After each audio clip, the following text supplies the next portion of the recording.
जब दुर्योधन के दुर्वचनों के द्वारा कौरव और पांडवों में जब युद्ध छिड़ गया तो भगवान कृष्ण शांति दूत बन करके गए।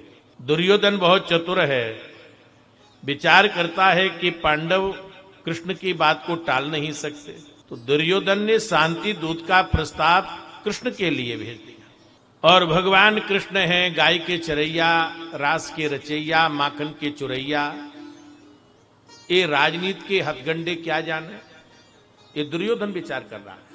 इनका भव्य हम स्वागत करेंगे, रथ पर बिठाएंगे, छत्र लगाएंगे, चबर ढलवाएंगे, बैंड बाजा बजा देंगे, तो हम जो कहेंगे वही बात का समर्थन करेंगे। ये योजना बना ली। शांति दूत का प्रस्ताव भेजा। युधिष्ठिर ने कहा बहुत अच्छा, भगवान कृष्ण कहेंगे वो हमको मंजूर है। भगवान के आगमन का समय है। राजमार्ग की एक ओर संत जन खड़े हैं, एक ओर महाराज नगर के लोग खड़े हैं। विदुरानी ने विदुर से कहा कि चलो चल करके हम भी तो निमंत्रण दे दें। विदुर कहते हैं कि भरी भीड़ में हम कैसे निमंत्रण देंगे। विदुरानी कहती हैं कि हम उनको देख करके प्रार्थना करेंगे, यदि उन्होंने हमारे ऊपर दृष्टिपात किया और वो मुस्कुरा गए तो हम समझ लेंगे कि हमारा निमंत्रण स्वीकार हो गया। विदुर विदुरानी भी खड़े हैं दाईं ओर, बाईं ओर संत जन खड़े हैं। भगवान रथ पर बैठ करके जा रहे हैं, बैंड बाजा बज रहा है। संतों ने प्रणाम किया, भगवान ने अभिवादन स्वीकार किया। विदुरानी ने हाथ जोड़ करके देखा नंद नंदन की तरफ। भगवान विदुरानी को देख करके मुस्कुरा गए।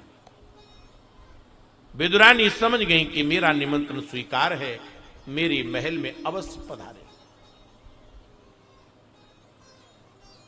जैसे हस्तिनापुर के महल में प्रवेश किया भगवान ने, कर्ण, शकुनी, दुर्योधन, दुशासन सब खड़े हो गए। भगवान को माला पहनाई, चरण धोए, आरती की, सुंदर सिंहासन पर बिठाला, कई प्रकार के ड्राई फ्रूट रख दिए। भगवान से कहा कि पाओ। भगवान ने कहा नहीं, हम जिस कार्य के लिए आए हैं वो कार्य होने दो पहले।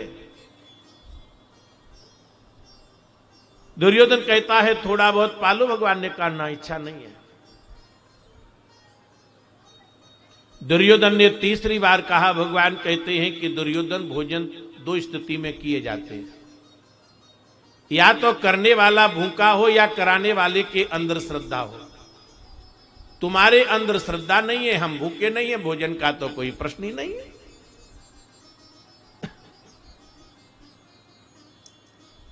भगवान कहते हैं कि सुनो दुर्योधन, इस राज्य के अधिकारी हैं पांडव। दुर्योधन कहता है कि चल करके आए हो, गर्मी बढ़ गई है, बुद्धि ठीक से काम नहीं कर रही। भगवान कहते नहीं, हमारी गर्मी कभी नहीं बढ़ती, हम तो ठीक रहते हैं हर समय। यदि आप पूरा राज्य नहीं देना चाहते तो आप आधा राज्य दे दो। भगवान कहते हैं ठीक है, तुम आधा राज्य भी नहीं देना चाहते तो 5 प्रांत दो। इंद्रप्रस्थम, यमम प्रस्थम, अवंति वारुणाव्रतम, देहि माम चतुरो ग्राम, पंचमो हस्तिनापुर। इतना सुना तो आग बबूला हो गया और कहता है सूची अग्रे न दातव्यम बिना युद्धे न केशवा। हे केशव, हे माधव, सुई की जो अग्रभाग नोक होती है उतनी भी भूमि हम बिगर युद्ध के नहीं देंगे। भगवान ने कहा ये तुम्हारी मान्यता है, दो या न दो, हमारा तो प्रस्ताव था, हमने रख दिया। विदुर कहते हैं कि दुर्योधन, भगवान ने ठीक निर्णय कर दिया। अब दुर्योधन भगवान से तो कुछ कह ही नहीं पाया, सारा क्रोध विदुर के ऊपर टूट पड़ा। कहता है कि इस कुटिल दासी पुत्र को किसने बुलाया? हमारे टुकड़े पापा करके मोटा ताजा हो रहा है, और जब बात आई तो हमारे विरोधियों के पक्ष की बात करता है। इसको मृत्युदंड मत दो, परंतु इसको इस नगर से निकाल दो। विदुर जी इनके चाचा भी हैं। जाको प्रभु दुख दारुण देहि, ताकि मत पहले हर ले। रिश्ते में इनके चाचा हैं और हस्तिनापुर के प्रधानमंत्री हैं, प्रधानमंत्री। और उनसे क्या कह रहा है? दासी कुटिल। विदुर ने कहा कि हम युद्ध करना बहुत अच्छा जानते हैं,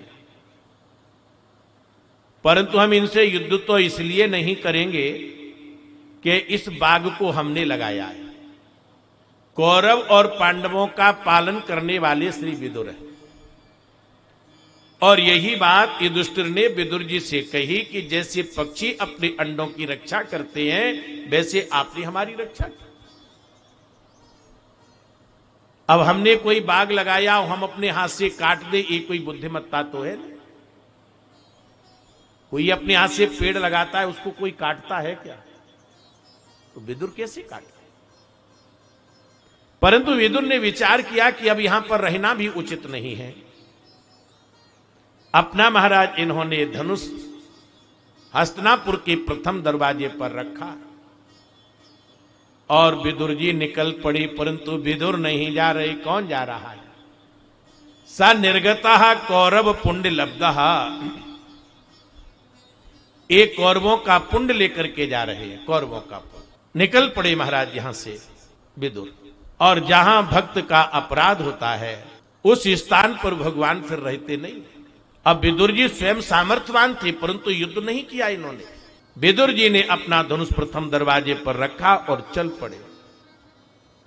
परंतु विदुर के पहले हमारे श्री नंद नंदन निकल गए और कहां पहुंचे? अपनी काकी के यहां। विदुरानी के दरवाजा खटखटाया और विदुरानी वहां पर विराजमान है, अंदर स्नान कर रही हैं। काकी काकी दरवाजा खोलो। दौड़ करके आई, वहां मधुर प्रियवाणी विदुरानी के कर्णपुट में पड़ी। जैसे विदुरानी ने दरवाजा खोला तो श्याम सुंदर खड़े। काकी ने हाथ पकड़ लिया, आई आई। एक पीड़ा था उस पर बिठा दिया। आपने देखा होगा कभी कभी व्यक्ति इतना भावमग्न हो जाता है कि उसे अपने शरीर की सुध नहीं रहती। इतना प्रसन्न होता है, इतना प्रफुल्लित होता है। 4 मिले 64 खिले 20 रहे कर जोर, संत संत से मिलत हैं उपजय 7 कर। एक अधिक प्रसन्नता, अधिक आनंद। तो आज विदुरानी बड़ी प्रसन्न है, बड़ी आनंदित है। पीड़ा पर बिठाल दिया। घर में देखा तो कुछ था नहीं, मात्र केला थे। केला अपनी प्लेट में रख करके लाई, रख दिया।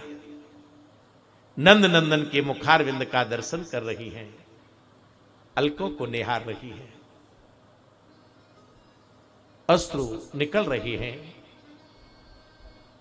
अपने जीवन को धन्य मान रही हैं। आज हमारा जीवन धन्य हो गया, आज हम कृतकृत्य हो गए। आज हमारे न जाने कौन से जन्म का पुण्य उदय हुआ है। आज जगताधार, जगन नियंता, सर्वेश्वर, संसार के प्राण वल्लभ मेरे ग्रह में पधारे। हमारा ग्रह धन्य हो गया। तुमने हमारे निमंत्रण को स्वीकार किया और उस भाव मग्न हो गई कि गूदा को फेंक रही हैं और छिलके को पवा रही। भगवान बड़ी आनंद से छिलका पा रहे। कहते हैं बा काकी भा, बड़ा स्वाद आया, बड़ा स्वाद आया। तब तक विदुर आ गए। विदुर कहती है, अरे पगली क्या कर रही है? ये तू छिलका पवा रही है, गूदा फेंक रही है। विदुरानी कहती है कि मुझे होश ही नहीं है। विदुरानी ने जैसे गूदा पवाना प्रारंभ किया, भगवान कहते हैं कि काकी, जो स्वाद हमको छिलके में आ रहा था वो स्वाद इस गूदे में नहीं आ रहा। कृष्णा अवतार में भगवान विदुरानी के छिलके पा रहे हैं और रामा अवतार में भगवान सबरी के बेर पा रहे हैं। बेर बेर बेर बेर राघव बेरन की करत बढ़ाई है। 14 वर्ष के बाद जब अयोध्या पहुंचे, मैया ने सुंदर व्यंजन बनाए, रघुनाथ जी को पवा रही है मां। मैया कहती है कौशल्या की बेटा राम, ऐसा भोजन तुमको जंगल में तो मिला नहीं होगा। उन्होंने कहा नहीं मां, और बेटा ऐसा स्वाद भी नहीं आया होगा। भगवान कहते हैं मैया माफ करना, स्वाद की बात तू हमसे मत कर। नहीं नहीं, ऐसा स्वाद तुझे आया। भगवान कहते हैं कि एक बूढ़ी दादी मिली थी, उनके बेर में जो स्वाद था वह स्वाद मैया तेरे व्यंजन में नहीं आ रहा। जनकपुर में गए, ससुराल में बड़ा भारी स्वागत सत्कार। मैया सुनैना ने सुंदर व्यंजन बनाए और यही बात ठाकुर जी वहां पर कहते हैं, हे मां, प्रसाद बहुत अच्छा है, बड़ा दिव्य है, बड़ी रुचि आई, परंतु स्वाद तो जंगल में एक मैया मिली, उस बेर में जो स्वाद था वह स्वाद तुम्हारे इस व्यंजन में नहीं। तो बेर बेर बेर बेर राघव बेरन की करत बढ़ाई है। तो आज भगवान ने दुर्योधन के ड्राई फ्रूट छोड़ दिए और विदुरानी के घर भगवान छिलके पा रहे हैं। भगवान किसके वशीभूत हैं? भगवान तो भक्त और प्रेम के वशीभूत हैं।